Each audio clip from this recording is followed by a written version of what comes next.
안녕하세요. 북박싱 세 번째 순서로 돌아온 저는 독서신문 서미듬 기자입니다. 네, 독서신문의 송석주입니다. 오늘 준비한 책은 내일을 여는 책에서 나온 청년의 죽음, 시대의 고발입니다.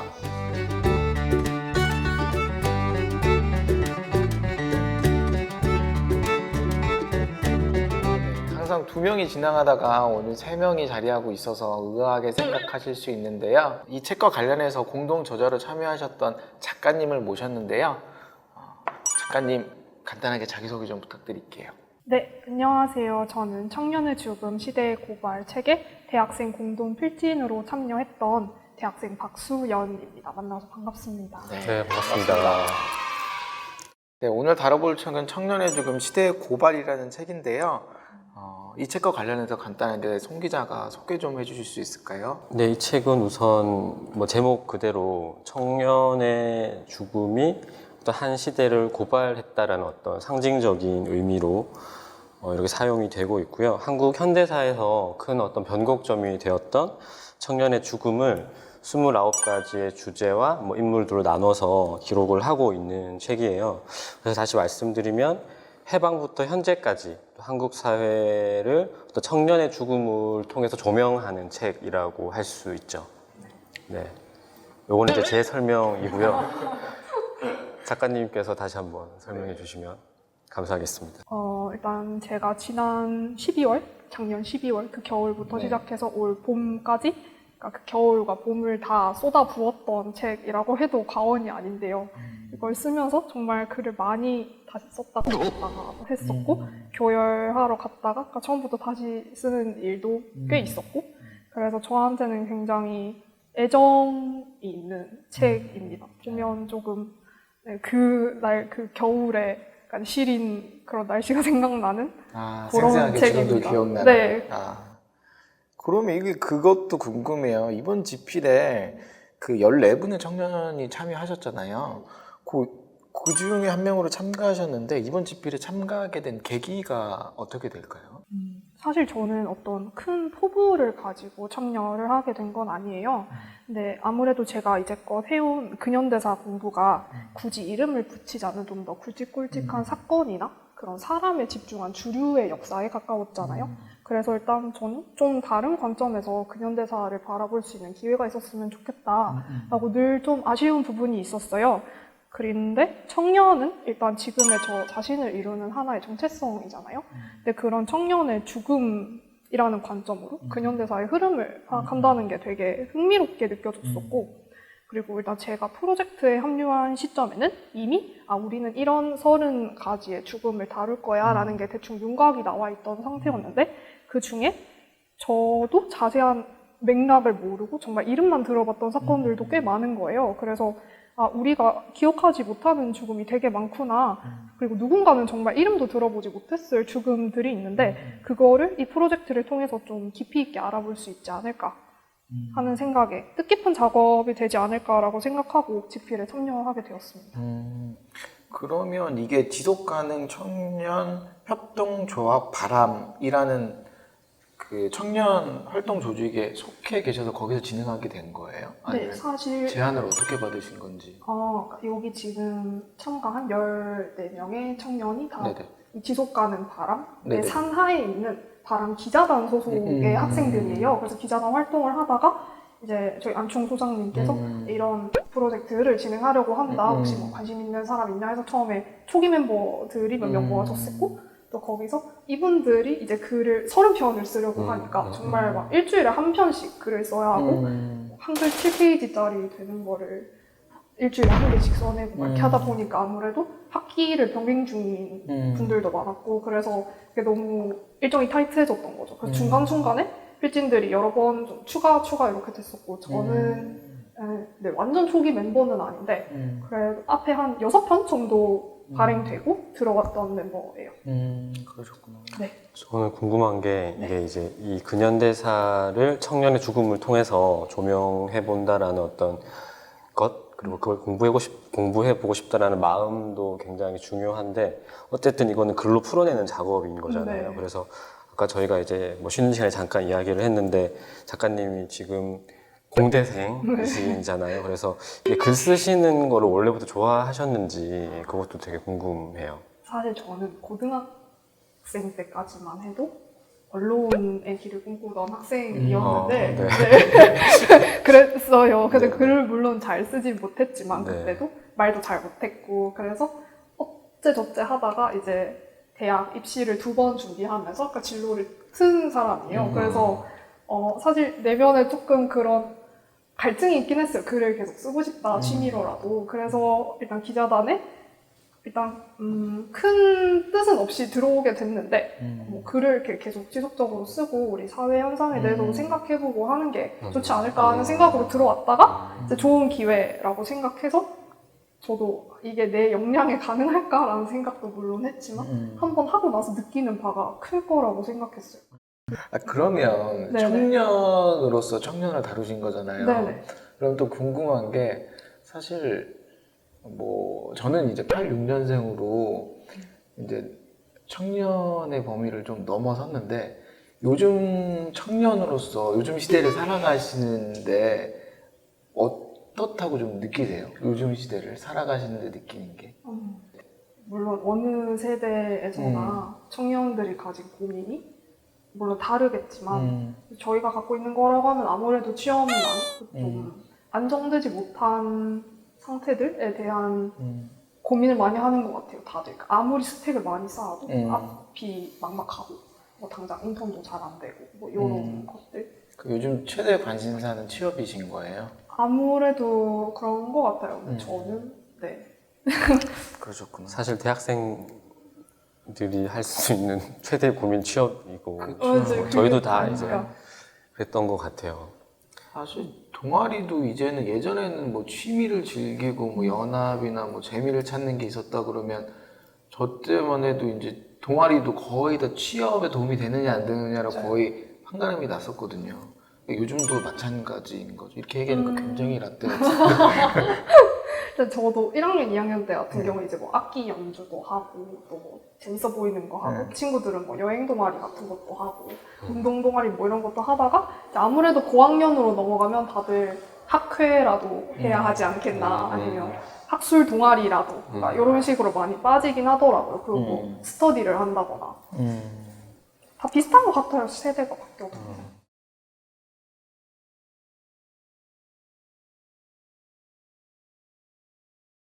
그러면 이제 책 내용으로 조금 들어가서요. 네네. 이 책에서 지금 세 챕터를 맡아서 하신 거잖아요. 네. 박영진 씨, 황유미 씨, 그리고 이제 삼풍백화점 사건에 대해서 다뤘는데 네. 이 주제를 다루게 된 이유가 있을까요? 일단 제가 생각했을 때는 이 30편에서 다루는 죽음이 제각각 다른 형태를 띠고 있지만 네. 그 중에서도 저는 좀 보다 다양한 죽음을 다뤄보고 싶었어요. 그러니까 이게 무슨 뜻이냐면 그러니까 뭐 3편 다 열사에 대한 이야기를 네. 쓴다든지 아니면 3편 다 사회 구조에 의해서 희생된 약자 얘기를 쓴다든지 그러지 네. 않고 조금 두루두루 그러니까 다양한 형태의 죽음에 대해서 알아보고 싶다라는 생각을 했던 것 같아요. 그래서 제가 선택한 세 챕터의 청년들은 일단 죽음을 스스로 택했는지 아니면 죽음이 이 사람이 피하지 못한 불운이었는지부터 시작해서 네. 죽음에 이르게 된 경위가 다들 다른데 네네. 그래서 꼭 이 주제를 다뤄보고 싶다 해서 그걸 고르게 된 건 아니었지만 좀 제가 좀 더 다양한 이야기를 하려다 보니까 좀 어떻게 보면 결이 달라 보일 수도 있는 세 주제를 고르게 된 것 같아요. 사실 이게 이제 과거에 일어난 일들이지만 조금만 주의 깊게 생각을 해보면 현재에서도 계속 일어나고 있는 이 맞아요. 비슷한 사건들이 그래서 저도 그렇죠. 책을 읽으면서 아까 작가님도 말씀해 주셨지만 내가 몰랐던 죽음이 굉장히 많구나라는 거를 가장 첫 번째로 이제 이 책을 보면서 느꼈고요. 또 이 책을 읽으면서 동시에 이제 어떤 최근 한 몇 년 전후로 이와 비슷한 죽음이 또 굉장히 많았다라는 생각에 살짝은 이제 조금 모골이 송연해진다고 해야 될까요? 약간 그런 느낌이 있어서 그렇죠. 이게 결국에는 어떤 사회 구조적인 문제가 여전히 해결되지 않는구나. 이런 청년들이 계속해서 이제 스스로 이제 죽으신 분도 계시지만 어떻게 보면은 저는 죽임을 당했다고 보여지는 어떤 경우도 되게 정말 죽고 많았거든요. 싶어서 죽고 그쵸. 싶다기보다는 예. 그래서 어떤 사회적인 타산에 네, 그렇죠. 가깝죠. 그래서 그런 부분이 많이 느껴져서 또 뭐 저 역시 또 한 명의 청년이고 좀 여러 가지로 이 책을 읽으면서 아 그분들을 계속 기억하고 기사로 쓰고 또 작가님 만나서 이런 이야기를 하는 것 자체가 또 하나의 어떤 추모의 방식이지 않을까라는 생각이 들더라고요. 맞아요. 이게 의미가 있는 게 아까 말씀하셨듯이 계속 반복되고 있다는 게 사실 박영진 씨가 그렇게 쓰러지시기 전 10여 년 전에 이미 전태일 열사가 같은 방식으로 그렇게 쓰러지셨잖아요. 네. 근데 그 전태일 열사의 희생에도 변화의 물꼬가 크지 않았기에 또 이런 일들이 일어났고 삼풍백화점 같은 경우에도 사실 얼마 전만 해도 건물 철거와 관련해서 인재가 발생했고 광주. 또 예, 얼마 전에 또 미국에서도 아파트가 무너져서 많은 인재가 나타났는데 사실 계속 반복되는 것 같아요, 정말. 그래서 이 책의 의미가 더 있는 것 같고 짚어볼 필요가 있는 것 같아요.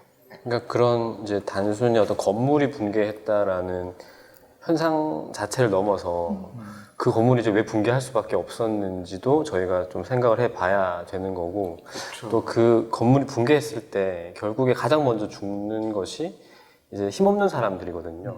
기본적으로 최전선에 있는 사람들은 가진 자도 아니고 돈 많은 사람도 아니고 저도 사실 백화점에서 일을 해봤는데 거기서 일하시는 분들이 되게 이제 뭐 젊은 대학생분들 혹은 뭐 어떤 그 어머니 세대들 그런 분들이 많아서 결국에 그런 어떤 큰 건물이 무너졌을 때 죽는 사람도 다 힘없는 사람들이라는 거죠. 그런 부분도 저희가 한번 짚어볼 수 있을 것 같아요. 그렇죠. 물론 삼풍백화점 같은 경우는 고급 백화점이라 이제 뭐 손님들 중에 불주도 있긴 했지만 사실 이게 들여다보면 삼풍백화점, 성수대교, 뭐 이번에 아파트 무너진 것들 보면 다 사고라기보다는 그 안에 그 안전점검에 있어서 우야무야 넘어가고 뭐 뇌물을 주고 비리들이 없지 않았다는 얘기죠. 그래서 항상 그런 부분들이 더 그래서 이 책이 의미가 있을 것 같아요. 그래서 이 책으로 본격적으로 들어가는데 집필 과정도 또 궁금하거든요. 네네. 굉장히 아까도 말씀해 주셨지만 굉장한 애정이 서려 있을 것 같은데 집필 과정도 조금 설명을 해주세요. 일단 한글 7페이지 정도는 초고를 써요. 그리고 지금 여기 표지에 보면 글 해서 안치홍 소장님 있고 문수빈 신다임 이렇게 쓰여있는데 이 두 대학생 분들께서 교열을 봐주셨거든요. 이분들께 초고를 보내서 1차로 교열을 받고 그다음에 그걸 다시 소장님께 보내서 또 다시 교열을 받고 그래서 계속 이렇게 계속 고쳐요. 고치고 거의 내기 직전까지 발행 직전까지 고치다가 글이 나와서 사실 진짜 감정 소모가 좀 심했던 것 같기는 해요. 그러니까 써놔도 이게 언제 다시 바뀔지 모르니까 그러니까 쓰는 게 조금 저한테는 제가 글 솜씨가 없어서 그렇기도 하지만 조금 버거운 일이긴 했는데 사실 이 글이 퇴고를 하면 할수록 뭐 좋아진다는 말이 있고 또 사실 글을 쓰는 것보다 글을 덜어내는 게 더 중요하거든요. 화장도 하는 것보다 지우는 게 더 중요한 것처럼 그런 게 있어서 사실 글을 쓰면 양은 채워져요. 근데 그걸 이제 어떤 방식으로 배치를 하고 덜어내고 그렇게 뭐 단어를 재배할 것인가라는 문제가 굉장히 또 힘든 거라서 이렇게 뭐 전문적으로 이제 글을 쓰시는 분이 아니면 굉장히 그게 이제 감정적으로 소모도 많이 되고 지치고 체력적으로도 그럴 부분이 있는 거죠. 다 내 자식 같거든요. 어디 하나 버릴 건 없어요. 제가 그 뒤에 에필로그를 보니까 네. 박영진 열사 원고가 가장 기억에 남는다고 하셨는데 네. 그 이유에 대해서도 간략하게 말씀해 주시면 좋을 것 같아요. 그때 월요일 새벽이었거든요. 근데 박영진 열사 같은 경우에는 확보해 놓은 사진 자료가 하나도 없었어요. 왜냐하면 이분이 기념사업회 같은 사진 자료를 요청할 만한 곳이 없었거든요. 그래서 그럼 잠도 안 오는데 그냥 가서 모란공원 열사 묘역 가서 추모비라도 찍어 와야겠다. 그냥 그렇게 생각하고 아무 생각 없이 그냥 남양주에 갔어요.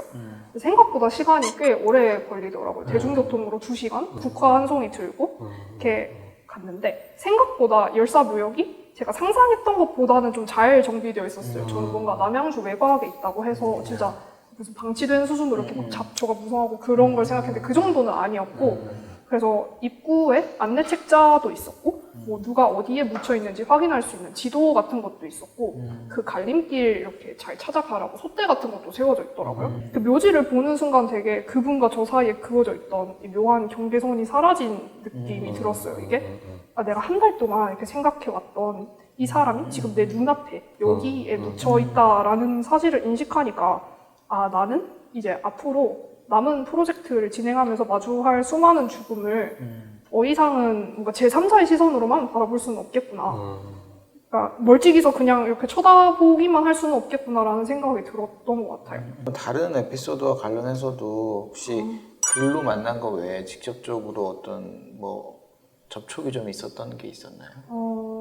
일단 제가 글을 잘 못 쓴다고 스스로 생각해서 나는 글로 어필할 수 없으면 사진을 찍으러 가겠다. 이래서 삼풍백화점도 갔었어요. 중호비를. 네, 위령탑을 갔었거든요. 양재 그쪽에 있잖아요. 그래서 양재 시민의 숲에 탑이 되게 크게 하나가 있고 네, 맞아요. 거기 이렇게 희생자 이렇게 성함이 다 쓰여 있는데 그날도 이제 국화를 하나 사서 이렇게 갔죠. 그래서 놔두고 이렇게 하는데 그 공간에 그 탑이랑 저랑 그리고 주변에 뭐 산책하는 강아지 그리고 러닝하는 아주머니들 되게 공간이 분리된 기분이었어요. 저만 여기서 이 사람들을 기억하고 추모하고 다른 사람들은 그냥 일상을 살고 그래서 저는 양재 시민의 숲이 원래 상풍백화점이 세워져 있던 장소가 아니잖아요. 그래서 저는 사실 상풍백화점이 원래 세워져 있던 터도 보러 가려고 했었는데 양재 시민의 숲이랑 별로 안 멀지 않을까라는 생각으로 처음에 걸어가야지 했는데 네이버 지도를 찾으니까 되게 멀더라고요. 그러니까 위령탑을 되게 먼 곳에 지었더라고요. 사실 이게 그 어떤 죽음 그 자체도 중요하지만 죽음 이후의 어떤 시간들을 이제 남겨진 사람들이 어떻게 관리하고 기억하고 추모해야 하는가도 굉장히 중요한 거잖아요. 그래서 아까 작가님이 말씀해 주신 것처럼 뭐 상품백화점 위령탑이라거나 혹은 뭐 성수대교 위령탑 모두 다 현장이랑 좀 관련이 없는 곳에 있는 경우가 많아서 이제 이런 경우에 우리가 또 어떻게 기억을 해야 하는가 그런 어떤 방법에 관한 문제도 조금 생각을 해볼 여지를 던져주는 것 같아요. 그래서 네. 저는 그래서 이 글쓰기 또 글을 읽는 것 자체도 또 어떤 그런 하나의 방법이 될 수 있다고 생각을 하거든요. 그래서 사실 이런 부분에 대해서 굉장히 간과하거나 몰랐던 분들도 많을 텐데 글을 씀으로 인해서 그런 부분에 대해서 가깝게 느끼셨던 거잖아요. 네. 또 저도 이 책을 읽으면서 또 새롭게 그런 것들을 많이 느꼈거든요. 그래서 그런 부분들이 어떤 그런 선순환 작용이 우리 사회에 많은 죽지 않았어도 될 죽음에 대해서 많이 기억하고 상기하는 어떤 계기가 되지 않을까 또 그런 생각도 한편으로는 해봅니다. 이제 제가 그 책을 읽으면서도 느꼈던 게 그 지난 4월이죠. 그 평택항에서 산재 사고로 이제 이선호 씨가 돌아가셨는데 그 3일 뒤에 이제 한강변에서 그 의대생이 이제 실종됐다가 이제 사망한 상태로 발견이 됐잖아요. 근데 이제 3일 간격으로 이제 어떤 두 청년의 죽음이 발생을 했고 이제 두 청년의 죽음 모두 다 안타까운 일인 거죠. 근데 이제 언론이나 많은 사람들이 전자가 아닌 후자에 너무 많은 관심을 가지고 있다라는 거예요. 그러니까 청년 노동자의 죽음에 대해서는 어느 누구도 관심을 가지지 않고 그 한강변에서 돌아가신 그 의대생의 죽음에는 지나칠 만큼 어떤 관심을 가지고 있으니까 이런 죽음 자체도 조금 뭔가 불평등한 게 아닌가라는 생각이 저는 들었거든요. 그래서 그런 부분도 우리가 좀 생각을 해볼 필요가 있지 않을까. 그리고 뭐 사실 이런 보도에 대해서 많은 분들이 이제 언론을 욕을 하시죠. 이제 왜 보도를 하지 않았느냐. 그런데 사실 대중들 또한 그런 어떤 자극적인 기사나 내용을 찾아서 읽으시거든요. 그러니까 공급과 수요가 맞물리는 거죠. 그러니까 이제 양 집단 다 저는 좀 반성을 해야 된다라는 입장이고 이제 그런 점에서 우리가 어떤 청년 노동자 계속 지금 이 순간에도 어떤 곳에서 열심히 일을 하시다가 정말 어떤 안전사고에 의해서 돌아가시는 분들이 계속 발생을 하고 있을 거예요. 근데 이제 그런 분들의 어떤 뭐 희생이라던가 혹은 뭐 안타까운 죽음 혹은 죽지 않아도 된 상황에서 돌아가시는 그런 상황에 대해서 우리가 많이 좀 관심을 가져야 되는데 뭔가 이제 그 미스터리한 어떤 서사가 있는 그런 어떤 것에만 관심을 가지니까 오히려 우리가 주목해야 될 죽음에 조금 더 조명을 하지 못하는 것이 아닌가 그런 생각도 조금 들더라고요. 작가님이 쓰신 챕터 외에 네. 개인적으로 가장 이제 좀 인상 깊게 읽었던 챕터가 있으신지. 아무래도 일단 제가 목격했던 죽음이라서 세월호가 제일 기억에 남고요.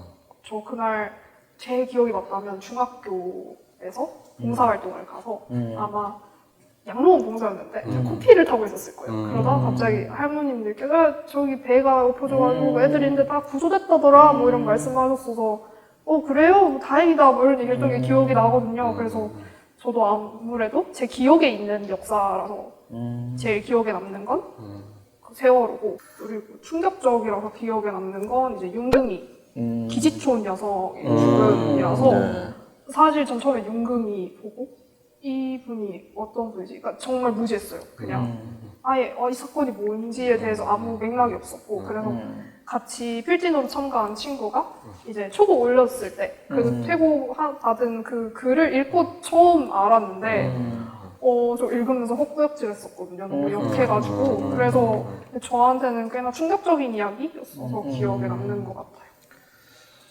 저는 또 작가님이 쓰신 챕터 외에 이제 그 변희수 하사 챕터가 가장 인상에 남았었는데 사실 이게 군대에서 이제 그 변희수 하사를 강제 전역시킬 때 심신장애 상급에 해당한다고 판정을 내리고 이제 강제 전역 조치를 시켰거든요. 근데 이제 그 성전환 수술은 신체 훼손 수술이라기보다는 그냥 문자 그대로 성전환 수술인데 그걸 했다라는 것만으로도 뭔가 이 사람이 장애가 있다, 심신 장애가 있다라는 것으로 판정을 내려버리고 이제 군 복무를 더 이어가고 싶은 한 사람의 청년을 집으로 돌려보낸 거거든요.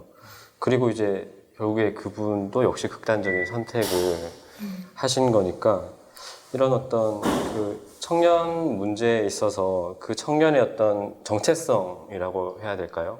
특히 이제 어떤 성소수자의 어떤 위치에 있는 또 청년들이 실제로 자살률이 많이 높고요.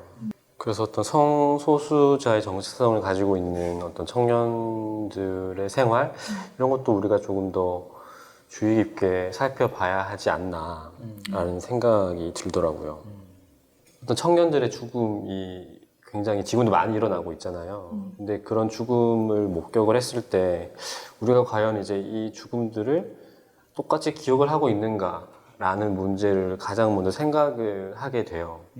어떤 거에 조금 더 무게중심을 두고 기억을 하는 것은 아닌가? 또 어떤 것은 내가 그냥 관심 분야가 아니고 내 일이 아니라는 이유만으로 뭔가 이제 쉽게 생각하는 것이 아닌가라는 생각이 들어서 결국에 어떤 특히나 그 삼풍 백화점 붕괴 사건이나 성수대교 붕괴 사건은 이게 정말 불특정 다수를 대상으로 일어나는 어떤 국가적인 재난인 거잖아요.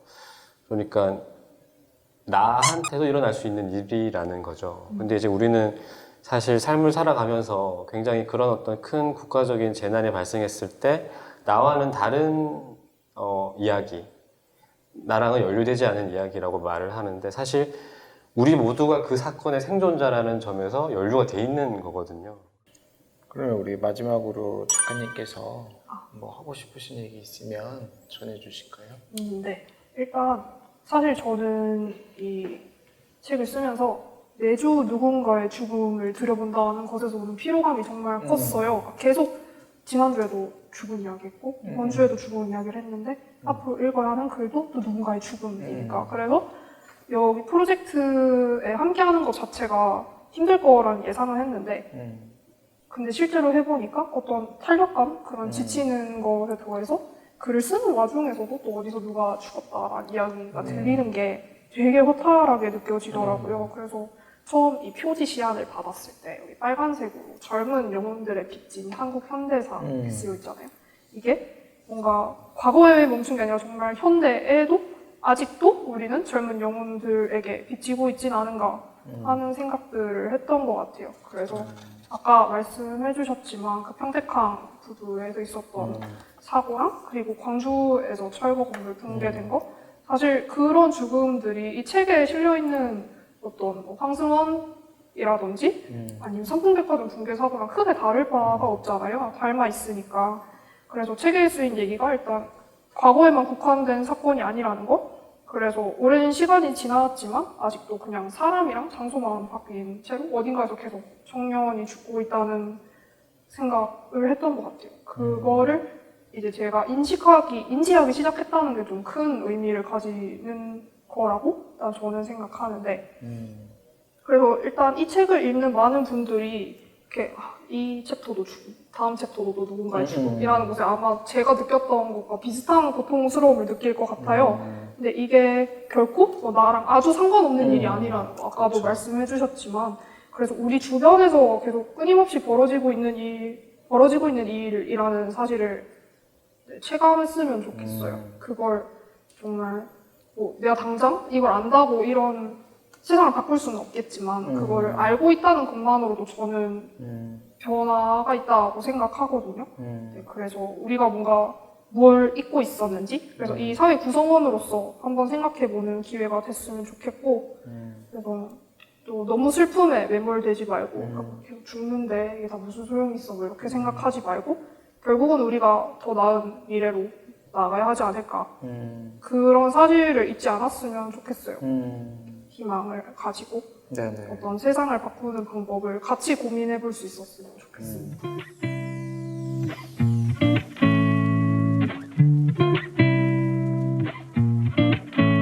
뭐 오늘 작가님 계속 뭐 글 못 쓴다고 말씀하셨는데 나중에 읽어보시면 아시겠지만 글 굉장히 설득력 있고 호소력 있게 사실을 잘 전달해 주셨고요. 또 방금 들었다시피 말씀도 굉장히 잘하세요. 그래서 청년의 죽음 시대의 고발이라는 책, 무거운 내용을 담고 있지만 또 그만큼 의미 있는 책이고요. 또 이 책이 더욱더 의미 있는 건 이 책의 주인공들이 단지 이분들뿐이 아니라 지금도 많은 분들이 이 책의 주인공이 되고 있고, 또 이 책을 읽고 또 읽게 될 독자 여러분들도 예외가 아닐 수 있어요. 그래서 사실 저희가 이 책을 읽고 관심을 가지는 것, 그것 자체가 우리 사회가 한 단계 더 진보하는데 일조하는 일일 수 있거든요. 그래서 청년의 죽음, 시대의 고발, 이번 순서에는 이 책을 소개시켜 드렸는데요. 다음 순서에는 또 좋은 책으로 다시 찾아오겠습니다. 감사합니다.